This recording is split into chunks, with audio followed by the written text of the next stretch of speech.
அதிகாரம் 3. பின்பு சாலமோன் எருசலேமிலே தன் தகப்பனாகிய தாவீதுக்கு காண்பிக்கப்பட்ட மோரியா என்னும் மலையில் எபூசியனாகிய ஒர்னானின் களம் என்னும் தாவீது குறித்து வைத்த ஸ்தலத்திலே கர்த்தருடைய ஆலயத்தை கட்டத் துவக்கினான். அவன் தான் ராஜ்யபாரம் பண்ணின 4ஆம் வருஷம் 2ஆம் மாதம் 2ஆம் தேதியிலே கட்டத் தொடங்கினான். தேவனுடைய ஆலயத்தை கட்டுகிறதற்கு சாலமோன் போட்ட அஸ்திபாரமானது முற்காலத்து அளவின்படியே 60 முழ நீளமும் 20 முழ அகலமுமாயிருந்தது.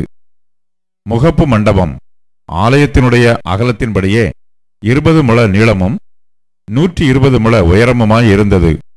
அதன் உட்புறத்தை பசும்பொன் தகட்டால் மூடினான். ஆலயத்தின் பெரிய மாளிகையை தேவதாரு பலகைகளினால் செய்து பசும் பொன்னினால் இழைத்து அதன் மேல் பேரீச்சு வேலையையும் சங்கிலி வேலையையும் சித்திரித்து அந்த மாளிகையை இரத்தினங்களால் அலங்கரித்தான். பொன்னானது பர்வாயீமின் பொன்னாயிருந்தது.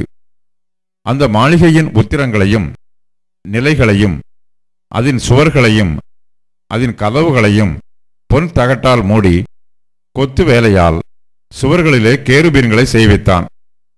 மகா பரிசுத்தமான ஆலயத்தையும் கட்டினான். அதன் நீளம் ஆலயத்தினுடைய அகலத்தின்படி 20 முழமும் அதன் அகலம் 20 முழமுமாயிருந்தது. அதை 600 தாலந்து பசும் பொன்னினால் இழைத்தான். ஆணிகளின் நிறை 50 பொன் சேக்கலானது. மேல் அறைகளையும் பொன்னினால் இழைத்தான். அவன் மகா பரிசுத்தமான ஆலயத்திலே 2 கேருபீன்களையும் சித்திர வேலையாய் உண்டு பண்ணினான். அவைகளை பொன் தகட்டால் மூடினான்.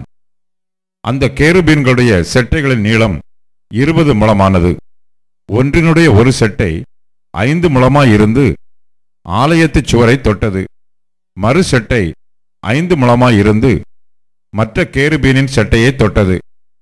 மற்ற கேருபீனின் ஒரு செட்டையும் 5 முழமாயிருந்து ஆலயத்துச் சுவரை தொட்டது.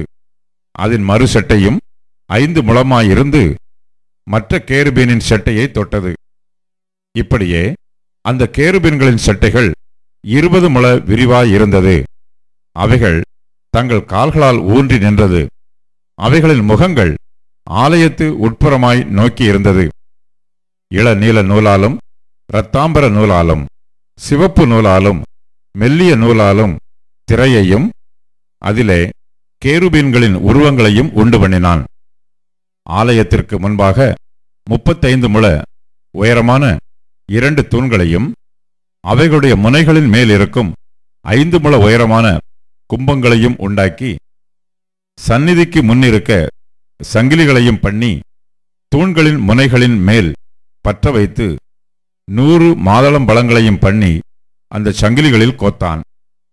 அந்த தூண்களை அவன் தேவாலயத்திற்கு முன்பாக ஒன்றை வலதுபுறத்திலும் ஒன்றை இடதுபுறத்திலும் நாட்டி வலதுபுறமானதற்கு யாகீன் என்றும் இடதுபுறமானதற்கு போவாஸ் என்றும் பெயரிட்டான்.